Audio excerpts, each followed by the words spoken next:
Let's talk about Twitter. You're a voice actor. You're an entrepreneur. You're a VOPRENEUR. Welcome to the Everyday VOPRENEUR podcast, your guide through the business of voiceover. Your voiceover demos are your #1 marketing tool, and you need to display them on your website in a way that works on any device or browser. VoiceSam is the player producers love.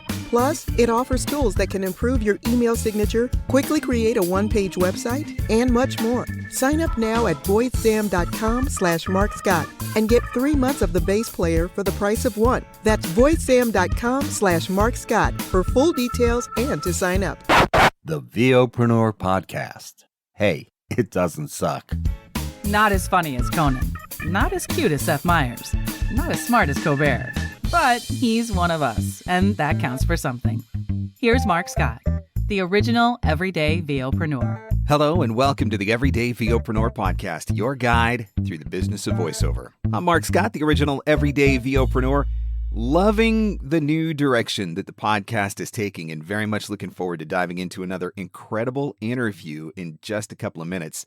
This time around, talking all about Twitter. Now, this is going to be a fun one because I know that there are some people with some very strong feelings about Twitter and about what Twitter has become, and it's hard to see through that to determine whether or not there's still value for your voiceover business, but I think you're going to feel differently by the time this interview is done. Now, just before we head into the interview, I do want to say thank you for subscribing wherever fine podcasts are given away for free, and also thank you for leaving your reviews. I would love it if you would take a minute to leave a review on Apple Podcasts or wherever you choose to listen to the podcast.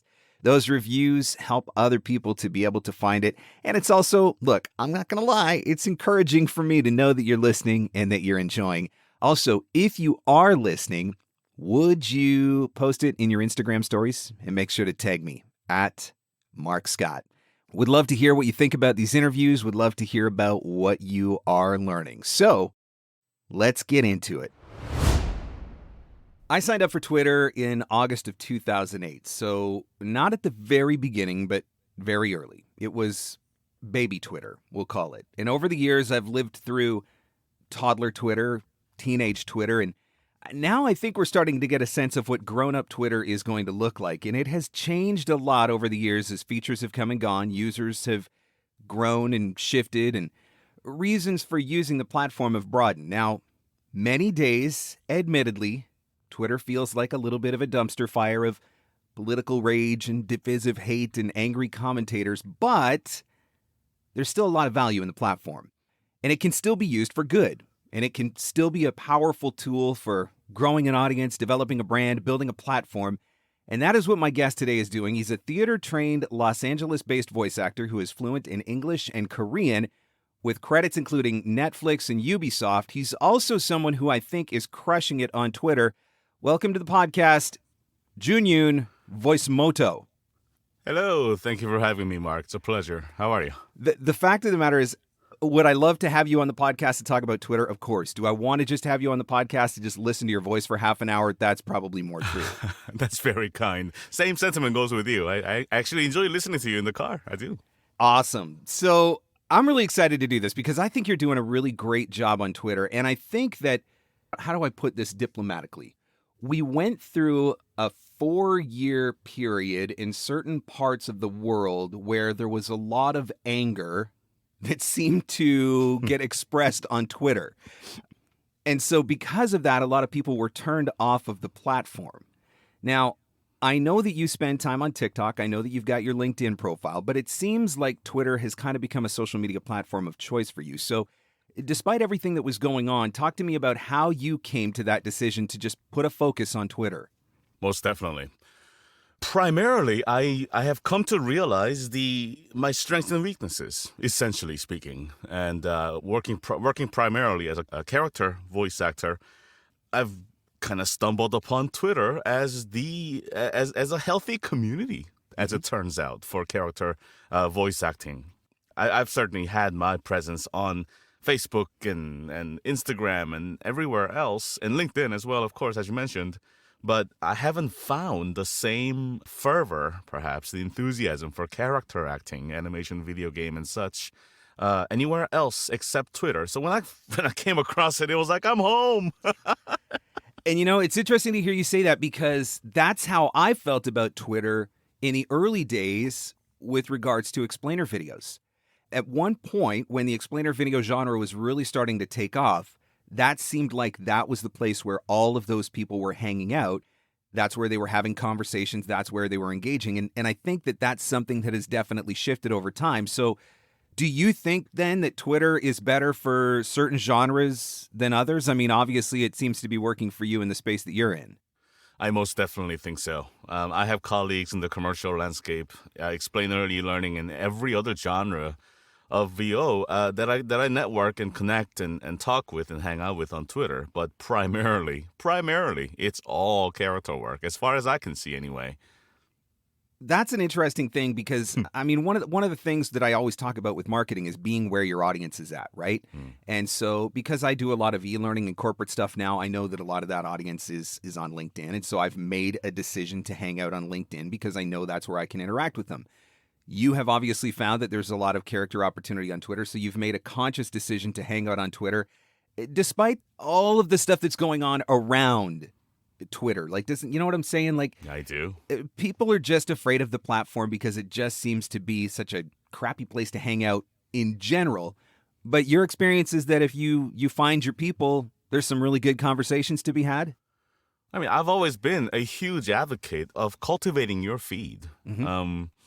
What we call the timeline used to be called a feed, and we do indeed consume the content that's on our feed, right? I mean, if you want to eat a burger, get a burger. Yep. But if you want to take the onions out, you can. And I think Twitter gives everyone an option and their electability perhaps to what they want to see on their timeline, on their feed, so that they can consume what they want to consume. And I've made a conscious effort to follow the people that I want to follow, the accounts that I want to follow, and the media that I want to consume on my end, to absolutely procure and to absolutely design the stuff that I want to see. Now, of course, the algorithm's going to push whatever it wants to in my feed, and I can do with it what I want, but I'm so focused in on what I want to consume. The information that I want to put out, the content that I want to put out, and engage with the people that I want to engage with, that I'm not really that affected or distracted or influenced by the crap that's on there, if you will. It's so good to hear you say that, because I think people need that reminder. And one of the things that I've always been a big advocate of, regardless of what platform you're using, is to be very strategic in how you build your network.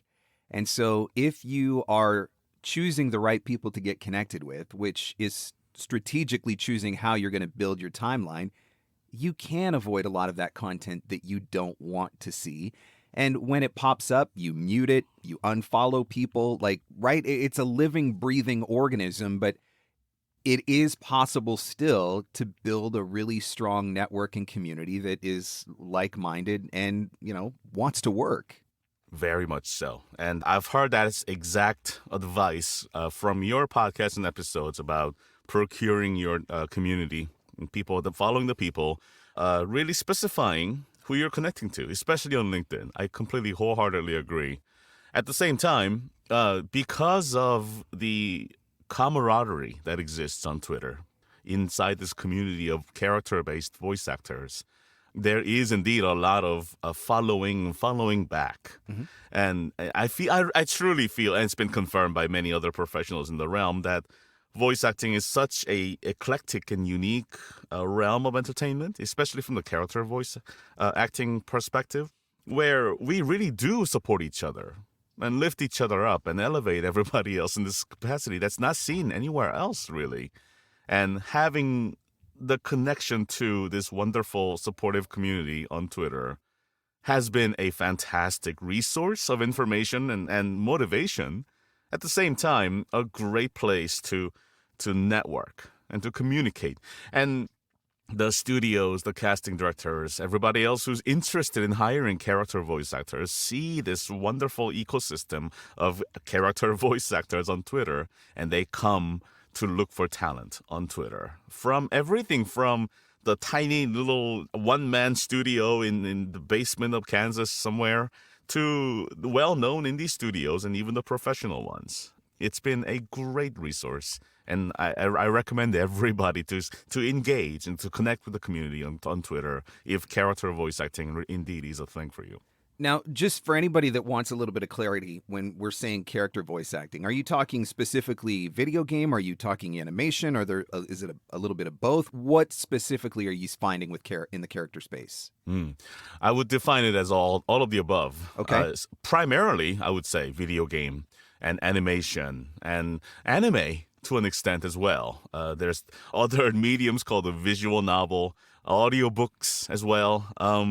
Anything and everything, truly anything and everything that involves a character. I draw the distinction between voiceover and voice acting in this way, where the voiceover, no dig on anything like that, but simply as a means of classification and categorization, voiceover being everything that's simply you playing you. Mm-hmm. Commercials and narration and e-learning and explainers and such. And character acting where you are you, but an extension of you perhaps, where we see a character or a fictitious context is being created and being played out, and so on and so forth. I can't sit here and write the definition of character voice acting, but truly any work of fiction that requires characters to be voiced, there's plenty, a lot, in fact, to be sourced and to obtain from Twitter, to be quite frank. I think it's a fair definition, and I totally understand what you're saying between, voiceover and voice actor. So you found your tribe, you engage with your tribe, there's opportunities to be created from this tribe, opportunities to find work, auditions, but also opportunities to learn, to grow, to network, to hear different perspectives. So if somebody is looking to use Twitter to try to find that tribe and maybe get away from some of the other stuff that's going on Twitter, are there a few strategic hashtags that you think that people could be following that's going to help them to find some of these people and start building that network? Certainly, all the typical ones, voice acting, voice actor, so on and so forth, are some of those hashtags to look up, most definitely. At the same time, a brief search will bring up all of your favorite voice actors in the character space. And there are a number of them to highlight, of course. And simply, the way that I found my tribe on Twitter is that I started following some of my favorite voice actors. Crispin Freeman, being a huge fan, of course, and a number of others that are on the platform. And they'll often have a following. And you're able to access their followers as well by clicking on who's following them. Yep. And I've spent my time to go through and skim through. I'm not going to sit there and read every one. The list of people. And I've skimmed their content. And if I liked what I saw, the content they were producing, at a consistency and quality that they're producing, I followed them. It was quite simple. And soon my feed was filled with the content that I wanted to watch and consume. And from there, I started engaging, resharing, replying, tweeting, all these things that a community member might do to naturally engage with the community. And I was in it. I love this underlying theme of just strategic curation, right? It's so essential to making Twitter work for you. Just being really intentional about looking for the content that you want to find and making sure that you're building your feed around that content. And so I love that that's kind of the theme here, because it really does give people a better guide as to how to get on the platform and start using it. So talk to me about your content strategy. Are there subjects that you consider off limits on Twitter? And on the flip side of that, are there subjects or themes that you prioritize? From a consumption standpoint, anything and everything goes. I will not allow any not safe for work content. Right. On my timeline, I have kids running in. As they shouldn't. I really should learn more from you about that. But I got kids coming in here and looking at monitors, so I can't have that. That's my own personal philosophy and belief, so that's fine. Aside from that, not really. Everything goes. I enjoy people as people and the content that they want to share. So from a consumption standpoint, absolutely anything and everything goes. But then my feed is very much curated So everything is indeed to my taste, to my feed. From a creator standpoint, however, I'm all about information and education. I worked as a high school theater teacher for a decade plus of time, and I truly, really found my happiness in education and working with actors in this capacity. So instructing, bringing awareness, sharing information, and providing the value in that way to help the community by pitching in with the information to share what I know and to coach and teach and share and all these things. I think that buy-in, I think the value that I brought to the community in this capacity certainly accelerated my inclusion into the community, perhaps. But it can't be just take relationship in the community, right? It's got to be a give and take. So I would suggest for anyone listening who are interested in Twitter, everyone is welcome. Like, quite literally, everyone is welcome. And I am most definitely not like an ambassador of Twitter VO, but everyone is indeed welcome if you call yourself a voice actor. But to accelerate that process, to engage truly with more folks and build a community and be included in the community, best way to go, in my opinion, is to bring value. Thank you, Gary V. Thank you, Marc Scott. Hey, and it's so legit, right? 100%. I mean, I actually recorded one of my upcoming YouTube tips videos, talks exactly about that, about the importance of making sure that the content that you're sharing is adding value. And earlier today, I posted a thing in my Instagram stories, and that's what I was talking about, was creating content that adds value. So it's a vital lesson, right? It's not just a, hey, look at me in this thing that I did, whether that's, hey, look at me in this voiceover I did, or hey, look at me in this thing that I'm doing in my life or whatever. Do I go on and share about my barbecue adventures and drinking a Dr. Pepper and going for a walk and me and my life? Of course I do, but I also make sure that there's some really good stuff in there as well. And so that is a big part of it, sharing content that brings value. So let me ask you a question, because I talk about, when it comes to social media, being very cautious that, hey, one thing that certain clients are going to do when they are thinking about working with somebody new is they're going to potentially vet them. And one of the ways that they potentially vet them is by looking at their social media. Nobody wants to be caught up in controversy anymore. So I know you say, from a consumption standpoint, anything goes, which makes sense. I mean, obviously we can take in all kinds of stuff. From a creation standpoint, it sounds like you're a little bit more strategic. Do you ever think on that term of, is this thing that I'm posting, or is this thing that I'm going to say, is this something that I need to be concerned about a client finding and vetting me down the road? Or do you think like that at all?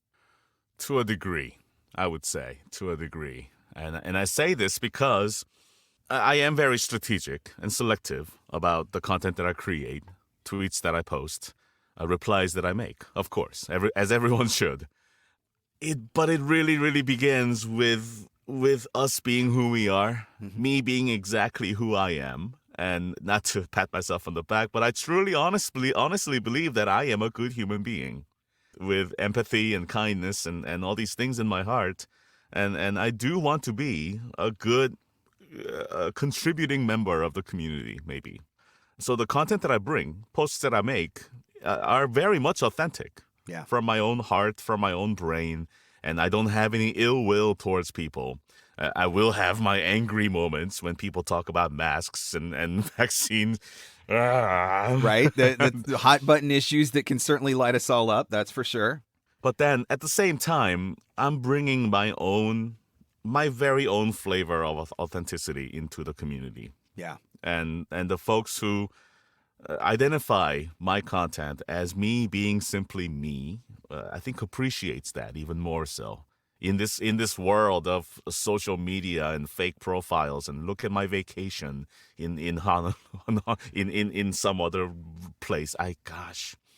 It's so important, I think, to be as authentic as we can be, not only in front of a microphone, but everywhere. Because indeed, folks are watching and they're listening and they're paying attention. You can definitely bet that people will be stalking you, for lack of better terms here, on your social media to figure out and find out who you really, really are on the inside before they start working with you. Totally. I can't stress that enough. To be one's authentic self, to share and to post and to engage as a person, not with an agenda, not with anything else, ulterior motives, but to share my concerns, my ideas, my terrible humor, dad jokes, and things of that nature as truly as who I am. And that has never failed me to this day. And anyone who finds that unpalatable, perhaps, will unfollow me, and that's perfectly fine. Any clients that may find that distasteful might not want to work with me, and that's perfectly fine as well. The likelihood of me working well with that person is nil anyway. There's a powerful lesson in that statement alone, which is, if you don't like it, move on, right? Yep. Nobody says you got to sit down and have an argument about it. Nobody's going to try to change how you are, or you're going to try to change how anybody else is. You just, I don't like it. Okay, I'm moving on. The genuineness and the authenticity is actually the reason why you're here right now and being interviewed. When I was trying to figure out who do I want to talk to about some of these different platforms, I thought back to last year. So it's October 28th of 2020. And I shared a post on social media, and it said, I need to give a shout out to Playbook alum Yoon, Game 6 of the World Series.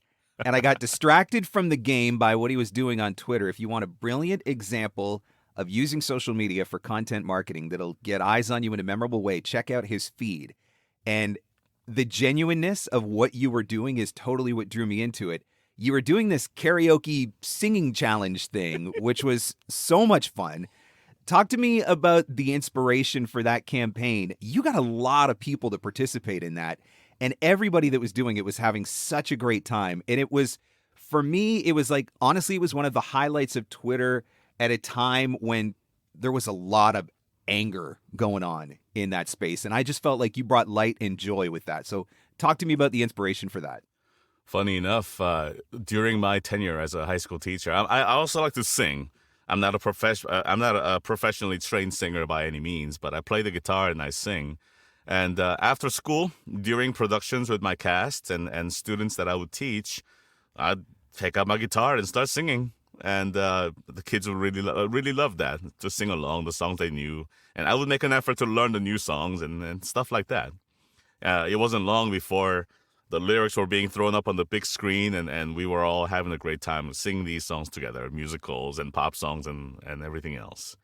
And we had such a great time doing that. And I wanted to bring the same exact feeling of unity, camaraderie, togetherness, joy, and happiness in this way. And karaoke is a thing. It's not anything new, obviously. And I thought it'd be really, really fun if I made this video and sang the guy part in that song from Frozen, Love is an Open Door, and just put it out there to see if anybody wants to. Option one, they can certainly download the video in some way and edit themselves in and create content out of it so other people can enjoy them singing. Great, yep. There's value in that.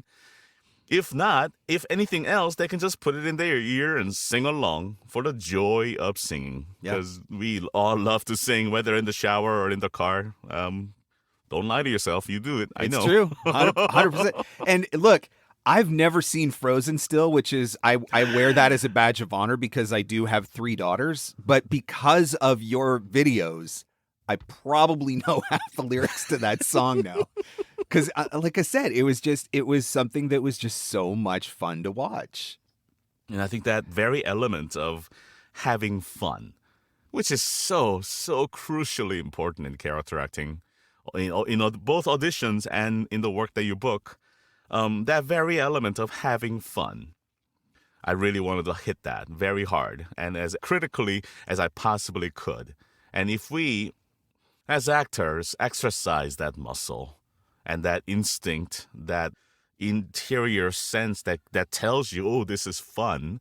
And if we continue to experience that on a consistent basis, I think that's going to really directly affect our ability to have fun in the booth with a character in this way.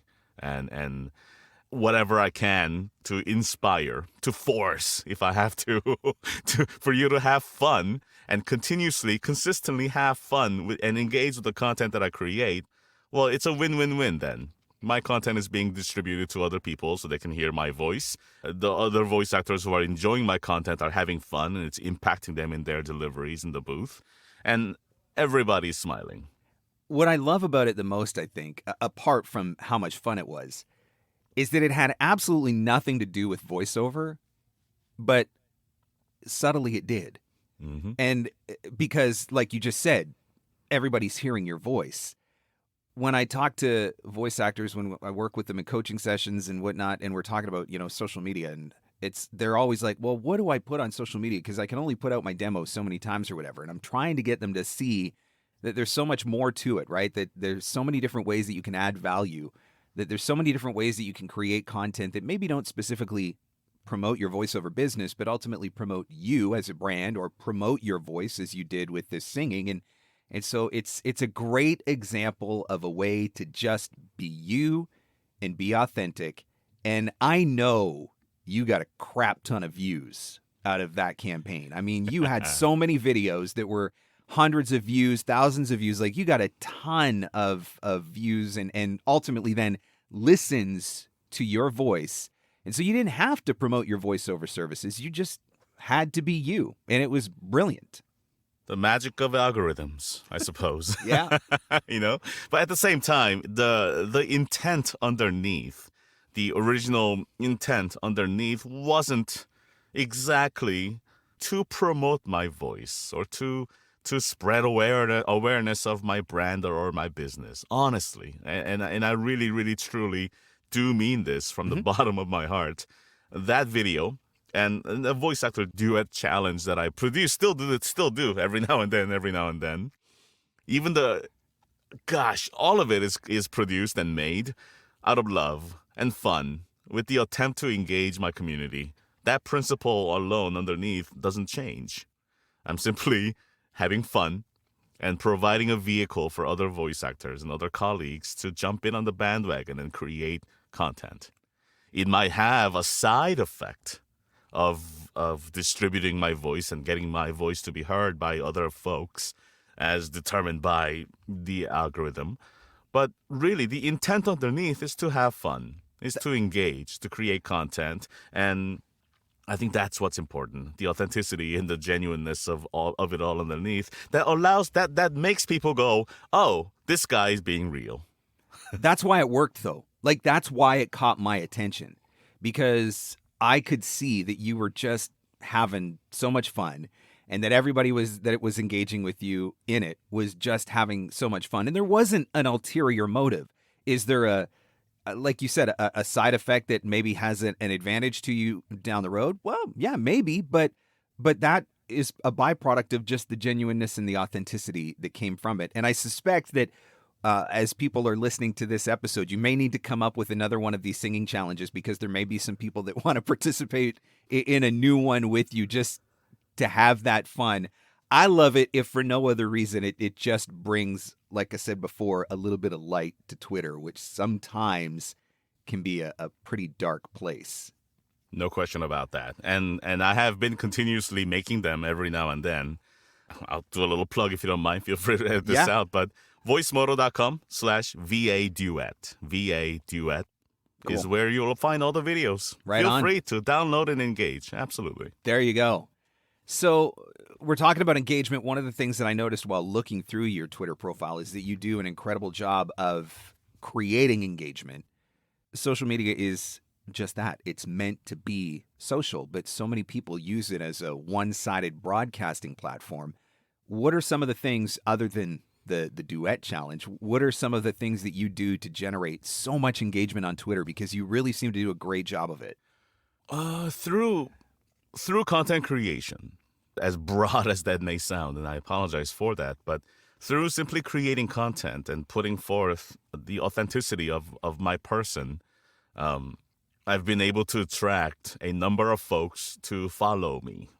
Not that that matters, per se, but to have other folks be interested in my content as I create more, with the same principle of providing value. And from a former educator standpoint, the value that I try to bring to the platform is information and training and content and awareness of things.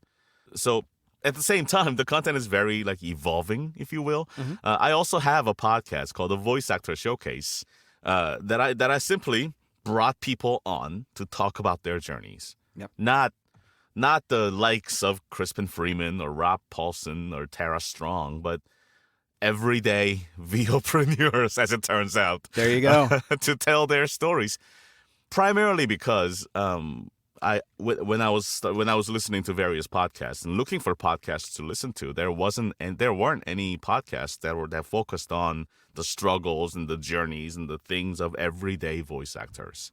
Your podcast I've been listening to since day one, by the way, which I love. Thank you very much. Which is aimed at very much the audience of everyday voice actors, and that very genre for character voice actors didn't quite exist back then. Today there are a few, which is great, but I saw that empty hole, and I simply invited my colleagues to come to talk to me about things, about their journey, about their life, what they find interesting, and how their voice actor journey has been so far. And it's only one of many ways that I've been able to bring value and engagement to the community in this way. Another way, I also stream on Twitch in a channel called C6 Impact, where I play video games, which is what I love to do. It's fun.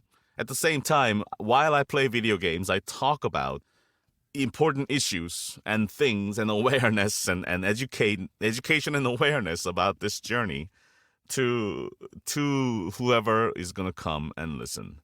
Whether it be about information about microphones or treating one's space or how we should look at like business costs and things of that nature, as well as personal ones as well, like how to network. What does trust? What does happiness mean? There's so many things to cover, but all of it is driven with the main principle of providing value to the community. And because, in my assessment, because I've been able to provide as much value and information that I could, I've naturally gotten noticed by the people who are watching, the voice buyers who are watching the space, as a casting director, as a studio head, as a roster. And as universal as this may sound, the idea of karma, it comes around and goes around, turned out to be very much true. And I'm not the only eclectic case here with that concept. So create content with your audience in mind. Create content that adds value to said audience, and said audience is going to engage with content. I mean, I think really that's what it comes down to, right? It's that whole concept of not creating content for you or creating content about you. Not that you can't do that from time to time, of course, but by and large, it's thinking about who the end user is, and is this going to add value to them, to their day, to their life, to their business? And when you do that, they will engage and good things happen. I mean, that's really kind of what it comes down to, right? Very, very much so. And more of these content pieces get shared across the platform and then cross platforms as well in this capacity. It effectively works as a marketing strategy, as a side effect, of course. I'm not going to sit here and ignore that. Yeah. At the same time, the genuine intent underneath to engage with the community, to be a part of it, and to contribute to it, because that's what a community and a tribe does, right? Yeah. That really cannot be stressed enough as the main driver of content creation for whatever community that you may belong in.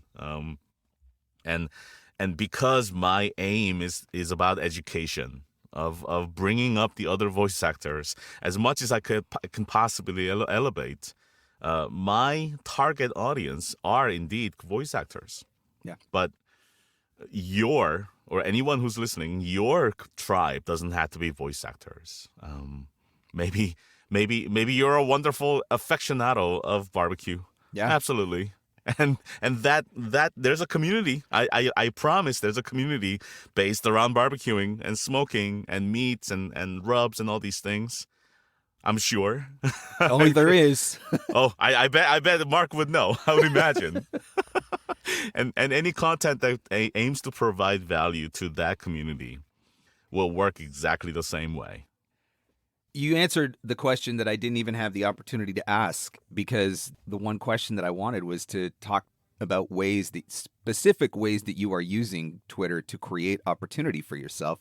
But I think you basically just answered it. It's really just in about putting the focus on your audience and finding ways to add value to them. And if you do that and do it well, they're going to see you, they're going to notice you, they're going to engage with you, they're going to look up your website. Maybe they're ultimately going to listen to your demos. Maybe they're ultimately going to send you an audition. You know, you work you have a tribe that is centered around this character space.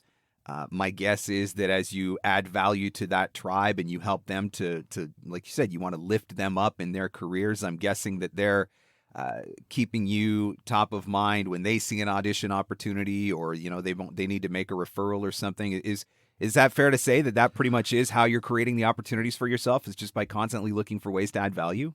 It's multiple avenues, and the very thing that you're talking about has happened. I voiced a character named Savant in this video game called Liquidation, and when the creator posted the audition for this one character, he specified the character to be a middle-aged male who with a Korean accent, and literally all the tweets, all the replies, all the retweets, and all the mentions of that post had my tag in it. Nice. Literally every single one. That's really got to make you feel good too, though, to know that you have built enough credibility and respect and trust with the audience that you're reaching out to that they think of you that way, and so many people are just shouting out to you for that opportunity. That's got to be encouraging. For which I'm eternally grateful. Yeah, of course. The ego is such a fragile thing and such a delicate private thing. And I honestly don't. I appreciate every tag, every tweet, every mention, of course, and I'm eternally grateful for it. Yep. As I mentioned, at the same time, it doesn't fuel my ego. I'm so focused on what I'm doing. Yep. And I know that in my heart that this is definitely a part of my happiness. And even though these people are cheering, and I love them for it, and I engage and I appreciate and I'm grateful for it, but I'm just gonna do what I do, yep. Mark. I'm gonna just do what I do and make myself happy and make sure to have fun in the meantime. And that really hasn't let me down yet. That's why it works.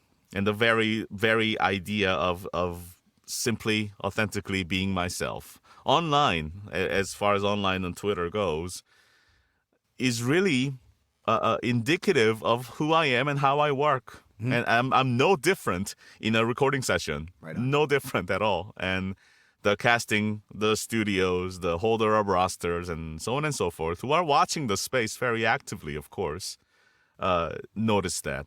Yeah. And private auditions come my way because of that. Invitations for auditions come my way because of that. Roles come my way because of that. That's amazing.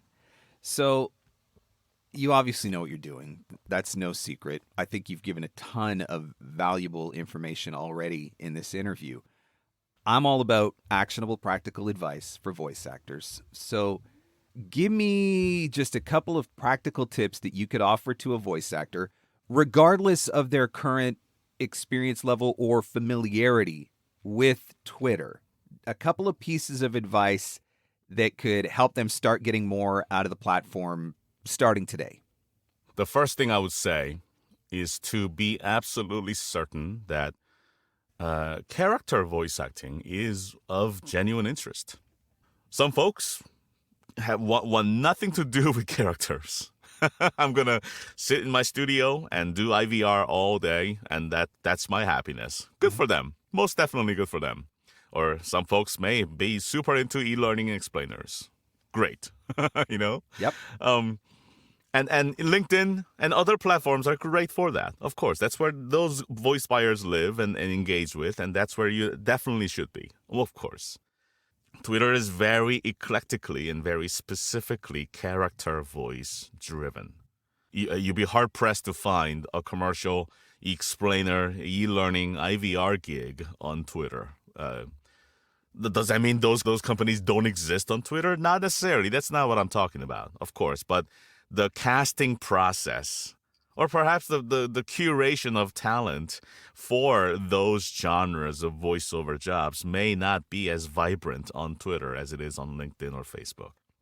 So number one, it's self-awareness of the path that one would want to walk. And if character voice acting in video game, visual novels, anime, animation, audiobook to an extent, is indeed an avenue and a genre and a path that one wants to explore, then Twitter most definitely should be in your consideration. One thing you can do right now is to realize that. That's step one. And if the answer is yes, then of course, make an account, follow people, and engage. And why do people post on Twitter? We want engagement. Otherwise, we just keep it in our heads. So you're not bothering anyone. No one's gonna, who is this person? They want engagement. So engage. Thank you for saying that. Oh my gosh. Thank you for saying that. I can't tell you how many people I'm like, get on social media, start engaging. Like, I don't want to feel like I'm stalking anybody. I'm like, people don't post this stuff on social media in hopes that nobody will engage with it. So get over yourself, get past your excuses, and just start building a network and engaging. So thank you for clarifying that, for specifying that. I mean, as a person, as a human being, the things that you would say if you were in person. My goodness, just be yourself. As cliche and stupid as that sounds, be yourself is probably the best advice for social media engagement, at least on Twitter. Oh gosh, absolutely. Retweet, engage. But better yet, number 3, create content. Contribute value, whether it be entertainment. Maybe you're a really awesome juggler and you can do character voices while juggling 20 chainsaws. Great. I can't wait to see that video. I so desperately hope that there is somebody right now who is listening to this podcast who is a brilliant juggler who is going to juggle while making character voices, and you got to tag me and June in it. Please. So we can come and find it. We'll share it for you. We'll amplify it to our networks. I'm 100%. excited to see that one. But come on the platform, have fun. Oh my gosh, the advice of have fun is such, please. Join social media, get on Twitter, engage with us, and have fun. Most definitely. And show us who you are. It's not even about your voice. It's about you and your personal brand. And again, like I said, everybody is welcome. And there's always more space for more voice actors, which means more voices for casting to choose from. It's a good thing all around. It's a win-win-win. And one way to jump into this community and to really be a great member of this community is to create content and to bring value. Yeah. Man, this has been awesome. This interview kind of took a direction that I wasn't necessarily expecting, but you got so deep into it, and it's so good. Like, I literally, if we were on video, if we were on Zoom right now and you could see me, I've just been sitting here just like nodding my head like, yes, yes, for everything you've been saying. So I'm so grateful to you for giving us a little bit of your time to share from your wisdom, June. So if people want to get connected with you, and guys, you should get connected with him and you should watch what he's doing and learn. How do we find you? How do we get connected? On Twitter, you can find me at VoiceMoto, Voice M-O-T-O, VoiceMoto. And I'm VoiceMoto everywhere, literally everywhere. But I would invite you to come and watch the Twitch stream. It's something new that I'm starting up. I have been doing it for the past 3 weeks or so, and I stream Mondays, Wednesdays, and Fridays at 4 o'clock Pacific. And all the information is at c6impact.com, number 6, c6impact.com. And if you're interested in that, video games and me talking about various things, please come. I aim to provide value, and I hope that you come and learn. At least take away a couple of pieces of information that helps you in your journey. Then I've done my job. Right on. I will make sure to put notes to the website, the Twitch streaming, and the Twitter handle. That'll all be in the show notes so you guys can find that very easily and you can get connected. June, again, thank you so much for your time and for sharing your wisdom. If more people do the things that you are doing on Twitter, it is going to become so much more of a fun place to hang out again. So thank you for sharing that with us all. My pleasure. Thank you for having me. So what did I tell you at the very beginning of this episode? I said if you had any kind of negative feelings about Twitter, or if you weren't sure whether or not Twitter was worth it, I thought you might feel differently by the end of the episode. Was I right? Do you feel differently about Twitter now that we are here at the end of the episode? June offered up so much good stuff. And what I really loved about everything he had to say was that it wasn't just applicable to Twitter. Yes, this interview was in the context of Twitter, and the tips that he was sharing were in the context of Twitter. But you take those same principles and you apply them to Instagram, you apply them to LinkedIn, you apply them to TikTok, wherever you choose to hang out and market yourself and build your tribe and find your community. All of the principles that he talked about, totally applicable across the board. If you're listening and if you've been enjoying this episode, please take a moment to share it. Let June know that you're listening as well. I would love it if you could post it on Twitter, and you can tag both of us at Marc Scott and at VoiceModo, and I'll make sure to put that in the show notes. And please post it in your Instagram stories and let us know that you were listening and that you enjoyed the episode in your Instagram stories. And again, it's at Marc Scott and at VoiceModo. Thank you so much for subscribing, for sharing, for leaving your reviews. Thank you so much for listening. I'll catch you on the next one. The Everyday VOpreneur Podcast. Available everywhere fine podcasts are given away for free. Mostly, we think. Your voiceover demos are your #1 marketing tool, and you need to display them on your website in a way that works on any device or browser. VoiceSam is the player producers love. Plus, it offers tools that can improve your email signature, quickly create a one-page website, and much more. Sign up now at voicesam.com/MarcScott and get 3 months of the base player for the price of 1. That's voicesam.com/MarcScott for full details and to sign up. And scene. And that's a wrap. Thanks for hanging in. Thanks for hanging out. Want more VOpreneur goodness? Jump online at VOpreneur.com.